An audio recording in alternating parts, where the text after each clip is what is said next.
ยอดเลยพ่อแม่พี่น้องผมสวยความงามหมู่บ้านลึกลับกับว่าแม่เนาะอยู่กลางป่ากลางดอยรายล้อมด้วยภูเขารายล้อมด้วยทรายน้ำเนาะหมู่บ้านแห่งนี้นะอยู่แบบลึกลับเนาะสงว่าบนนี้นี่จะเป็นทรายน้ำเนาะอ้อมหมู่บ้านเส้นทางขึ้นบ้านนะก่อนที่เราจะขึ้นหมู่บ้านนี่จะต้องได้ข้ามแม่น้ำก่อนเนาะถ้าว่ามาช่วงฤดูฝนนี่น้ำใหญ่นี่เขาจะขึ้นไปหมู่บ้านในยุ่งยากขนาดเนาะถ้าว่ามาช่วงฤดูแล้งนี่ก็จะสบายสะดวกสบายนะบ่ยุ่งยากนะเพราะว่าแม่น้ำจะน้อยเป็นหมู่บ้านของสุดเผ่ากะมุเนาะที่อยู่กลางป่ากลางดอยลึกลับกับว่าแม่นะความสวยความงามสุดยอดเลยเนาะวันนี้ชาวบ้านกำลังลงน้องเอาป่าเนาะฝั่งนี้ก็มีน้องป่าเต็มแล้วก็มีแคมป์อยู่แคมป์แม่น้ำเนาะนู่นตัวไหนขึ้นไปพุ่นก็ยังมีบ้านคนอีกเติมเนาะโอ้คุ้มค่าเนาะกับการที่ได้มาเห็นหมู่บ้านแห่งนี้นะเพราะว่าระหว่างทางนี้เบาลังขี่รถมานี่เมื่อยหลังจากขี่รถมาเห็นหมู่บ้านแห่งนี้ก็รู้สึกว่าให้เมื่อยแล้วก็รู้สึกว่าคุ้มค่าหลายเพราะว่าได้เดินทางมาสัมผัสบรรยากาศแบบนี้แล้วก็ได้มาเห็นวิวงามๆวิวจากภาพธรรมชาติงามๆแบบนี้เลยเป็นหมู่บ้านของชนเผ่ากะมุเนาะที่อยู่มาดำรงชีวิตอยู่นี่แล้วก็มาใส่แบบลึกลับกับว่าแม่นอยู่กลางป่ากลางภูลายล้อมด้วยทรายน้ำแล้วก็ลายล้อมด้วยภูเขาก่อนที่เราจะขึ้นไปในหมู่บ้านนี้จะต้องขี่รถข้ามแม่น้ำไปก่อนถ้าว่ามาช่วงฤดูฝนนี้การข้ามไปมาหาสู่กันเราระหว่างบ้านนี้อาจจะยุ่งยากแต่ถ้าว่ามาช่วงฤดูแล้งนี่ไปมาอาจจะสบายเพราะว่าน้ำบ่ใหญ่เนาะการสัญจรก็จะบ่ยุ่งยากเดี๋ยววันนี้บอลังจะพามาเที่ยวมาชมหมู่บ้านแห่งนี้ว่าเป็นจังไดโอเคนะตอนนี้เบาลังก็ได้ลงมาฮอดกลางบ้านแล้วเนาะสังว่าเบาลังจะให้เบิ่งบอนนี้ก่อนเนาะเป็นเส้นทางที่จะขึ้นไปในหมู่บ้านนะเพราะว่าเส้นทางนี้ถ้าว่าจะขึ้นไปหมู่บ้านนี้จะต้องได้ขี่รถลุยแม่น้ำขึ้นก่อนบอนนี้เนาะบอนนี้จะเป็นเส้นทางที่จะขึ้นไปหมู่บ้านอยู่ทางด้านเทิงพุ่นเนาะจะมีแม่น้ำคันระหว่างทางขึ้นไปแบบนี้ถ้าว่ามาช่วงฤดูแล้งแบบนี้น้ำน้อยก็ขึ้นไปสบายเนาะแต่ว่ามาช่วงฤดูฝนนี่ขึ้นไปบ้านอาจจะยุ่งยากนะเพราะว่าแม่น้ำมันจะใหญ่หมู่บ้านก็จะอยู่ทางด้านเทิงพุ่นเนาะแล้วก็อยู่ด้านลุ่มนี่ก็มีคือกันเดี๋ยวจะพายางเที่ยวชมเที่ยวบริเวณนี้เนาะ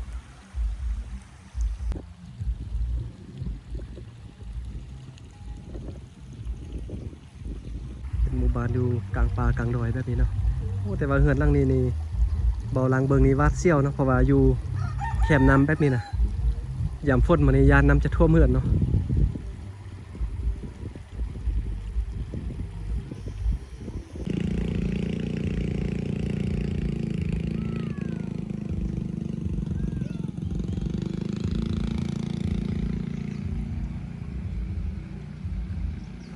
งามบ้านนี้นะถ้าว่ามาช่วงที่น้ำใหญ่บนนี้นะบนนี้น้ำใหญ่น้อยนึงนี่งามเนาะ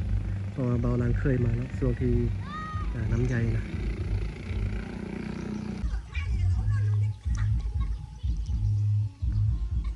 สวยงามหลายเนาะสุดยอดเลยหมู่บ้านแห่งนี้นะเบาหลังพอได้มา1 ปีแล้วบ้านนี้นะกลับมาสุดนี่งามเนาะเพราะว่าตอนเช้านี้ฝนตกนะเบาหลังก็เลยว่าลองมาเที่ยวมาชมเบิ่งเนาะทางด้านนั้นก็เป็นชาวบ้านกำลังลงน่องเอาป่าเนาะได้ยินเสียงเพลงน้อยนึงเนาะเพราะว่าอยู่ทางด้านเทิงพุ่นมีงานจัดงานกินดองนะหมู่บ้านอยู่ด้านเทิงกันนะ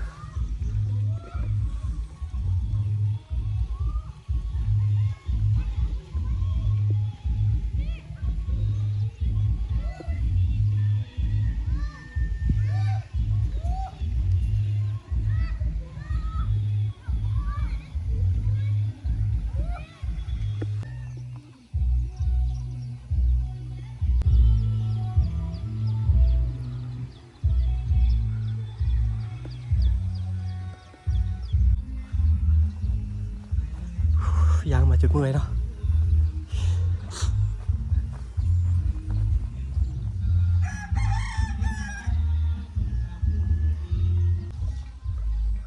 เดี๋ยวบอลังจะ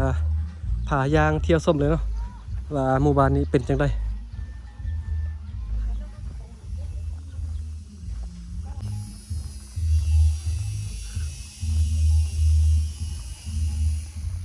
เบิ่งเฮือนหลังนี้ฟืนไล่เนาะ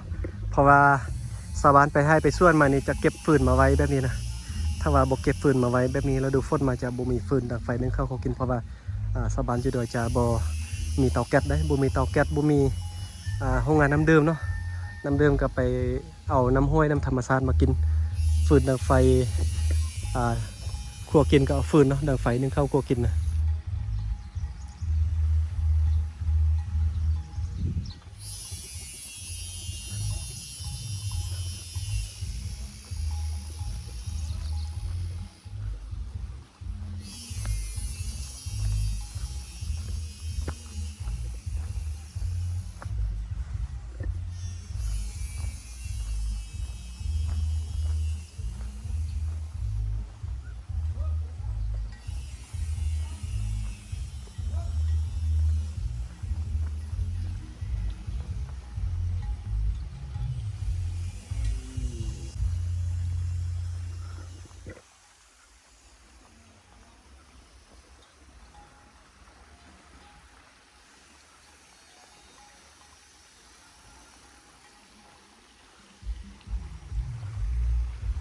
นาเดียบอลางจะขี่รถขึ้นไปด้านเทิงพุ่นเนาะไปด้านเทิงพุ่นเพราะว่าอยู่ทางพุ่นนี่จะมีหมู่บ้านอีกหมู่บ้านหนึ่งเนาะซึ่งว่าถ้าไปเรื่อยๆก็ยังมีอีกไล่หมู่บ้านเนาะแต่ว่าบอลางจะพาเที่ยวชมบริเวณแถวนี้ก่อนเพราะว่าตัวนี้ก็เป็นเวลาไกลจะฮอด4 โมงแล้วเนาะเดี๋ยวมันจะค่ำจะมืดก่อนบอลางจะรีวิวแถวหมู่บ้านนี้ให้เบิ่งก่อนว่าเป็นจังไดป้าโรมาเท่ายอมมื้ออมชะไก่บ่เลยยมอเด้อเต้ป้าไม่เท่าจักปีแล้วโอ้โหไม่เท่าไปตักน้ำมาจักนะโอ้ทางอ่ะไม่เท่าเราไปตักน้ำเนาะสมควรพอเราว่าจะไปเบิ่งบนตักน้ำให้ไม่เท่าเราไปนำมาน่าจะ90 ปี100 ปีเราเต้มาเท่าทางไปตักน้ำบ่อ๋อเมนทึกทางเนาะไปเห็นไม่เท่าไปตักน้ำเนาะไก่บ่บนตักน้ำไม่เท่านะไปทางนี้ชะโอ้ไม่เท่าไปตักน้ำมาลิ้นมาเก็บภาพมาถ่ายวิดีโอไม่เท่าไล่บ่ไม่เท่าตักน้ำเข้าเบิ่งเด้อโอ้อันนี้มันน้ำกินเนาะน้ำกินเอาไว้ดื่มกินเนาะสบานไปตักเอาอยู่ธรรมศาสตร์พุ่นนะโอ้ไก่เนาะก่อนจะได้กินน้ำบ่เป็นง่ายเนาะอยู่ดอยบ่มีโรงงานน้ำดื่มเนาะบ่ถือว่าบ่ได้ซื้อเนาะมีแต่ไปตักเอา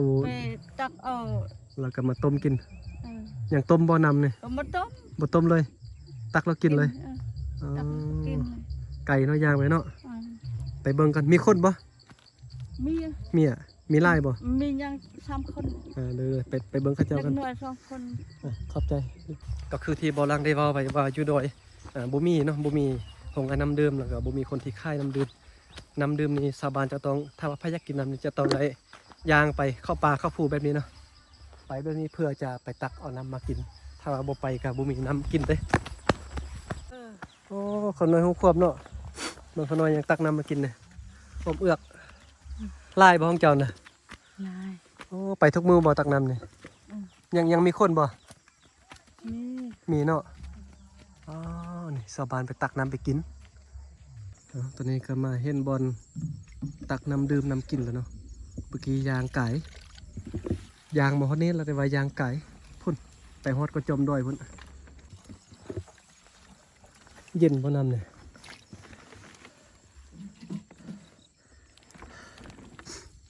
เมื่อย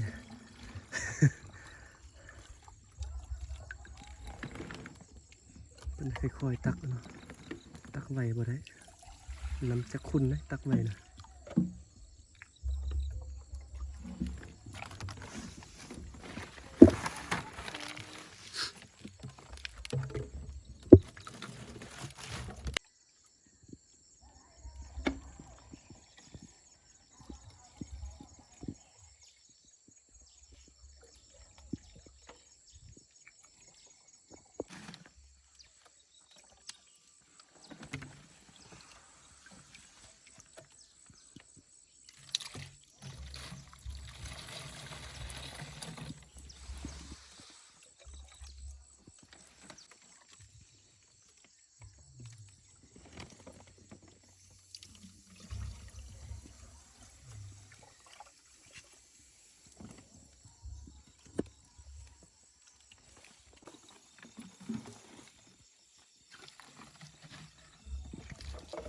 นจะเป็นบ่อนำที่สบานมาตักน้ำกินทุกมือเนาะระหว่างทางเมื่อกี้ก็ไม่เห็นอันสบานเปน้ำไปเพิ่นก็จะเอาท่งไปมีเนาะใส่ตุกน้ำมาหลายๆตุกแบบนี้แล้วก็เปไปเลยใส่ไปกินเพราะว่าอยู่เขตดอยบุมีโรงงานน้ำดื่มเถื่อเพิ่นก็เลยว่าพากันมาตักน้ำเป็นน้ำโบเนาะสมัยตะกี้ตอนที่บ้านของเบาลังยังบ่ทันมีโรงงานน้ำดื่มกะแบบนี้คือกันเนาะขุดน้ำโบกินเดี๋ยวปัจจุบันนี้มีโรงงานน้ำดื่มแล้วก็บ่ได้ขุดน้ำดื่มกินแล้วเนาะบ่ได้ขุดน้ำโบ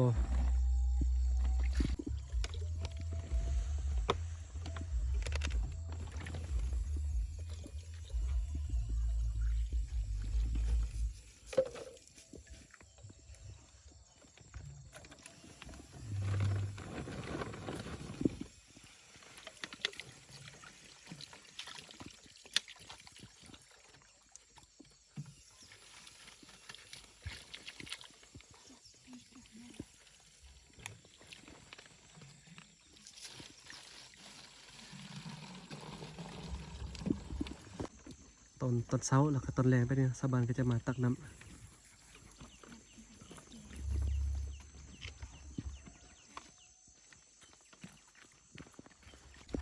ไอเมนสาวบ้านช่วยกันแต่งเต้น้ำบอเนี่ย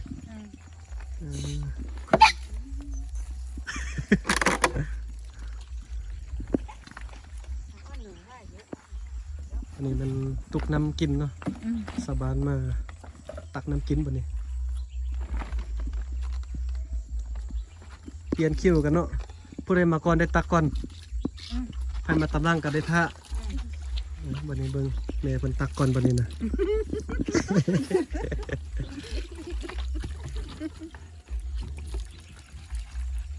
อย่างต้มบ่นำเนี่ย ต้ม เนาะคันบ่ต้มกินได้บ่ ยำข้าวต้มสั่งยำให้ได้นานข้าวต้มอยู่กันอยู่กันต้มเด็กคอยตักเนาะ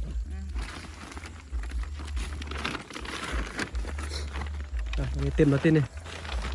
กลับบ้านแล้วเนาะ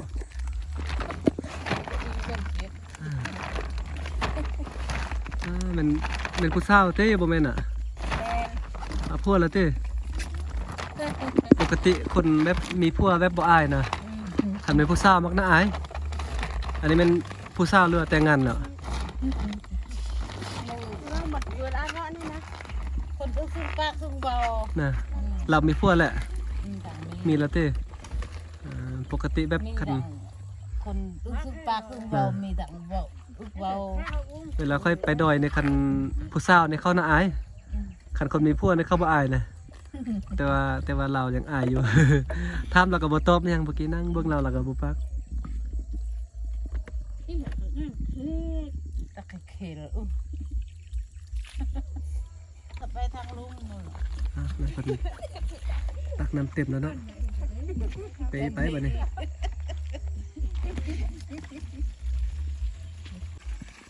ตักน้ำกินเนาะ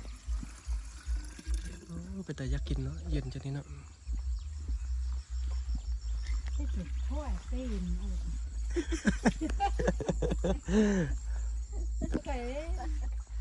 เหยียดปุ้งป้องเหมือนถ้วยย้อนเล่นเต้นเนาะ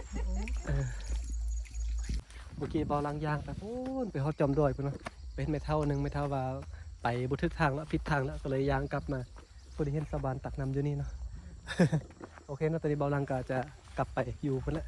กลับไปกลางบ้านแล้วเนาะตักน้ำบ่มีแล้วหมดแล้ว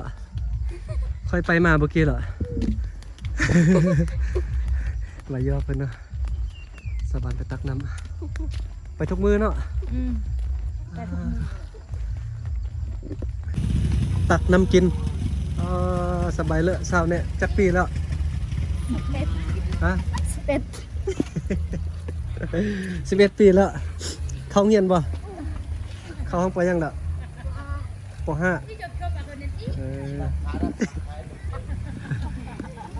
สาวน้อยเพิ่นน่าอายเนาะพอดีว่าบ่หลังจากกลับบ้านแล้วก็มาเห็นสาวบ้านเพิ่นมาตักน้ำเนาะโอ้แต่ว่าน้ำนี่บ่ฮู้ว่าไล่มาได้ใส่เนี่ยน้ำมาได้ใส่น้ำนี่ฮู้บ่ผู้ใดแต่ง มันจะเอาไปแต่งบ่ สะบันมาโลคิวกับตักน้ำดื่มเนาะน้ำดื่มธรรมชาติว่าอยู่ดอยมันยังบ่ทันมีโรงงานน้ำดื่ม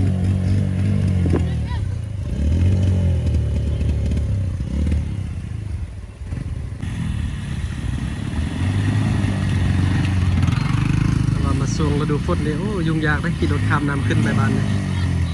อีช่างงานอีช่างงาน นะเงินดูใส่คังจะตะเมอะสาวน้อยเป็นน้าอายหลักลีตลอดบ่ได้เดี๋ยวนี้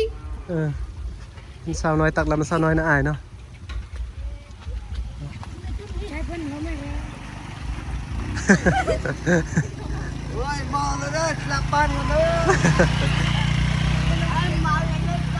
สบายไปกินดองมาเนาะช่วงนี้รถลายขนาดโอ้ตกใจหมดอันนี้น่ะขึ้นไปทางนี้ดื้อเด็กน้อยเนี่ย ใช่เพิ่นเอาย่านี่ อีช่างงาน ลำบ่แซ่บซุปยานะ แซ่บโอ้ แซ่บอ่ะ ขึ้นลำหนึ่งคือ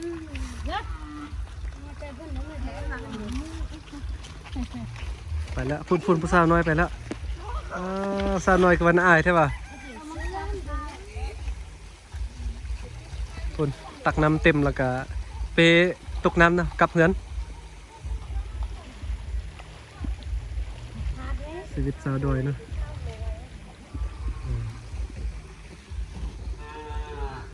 โอเคนะกลับประมาณนี้คลิปนี้นะ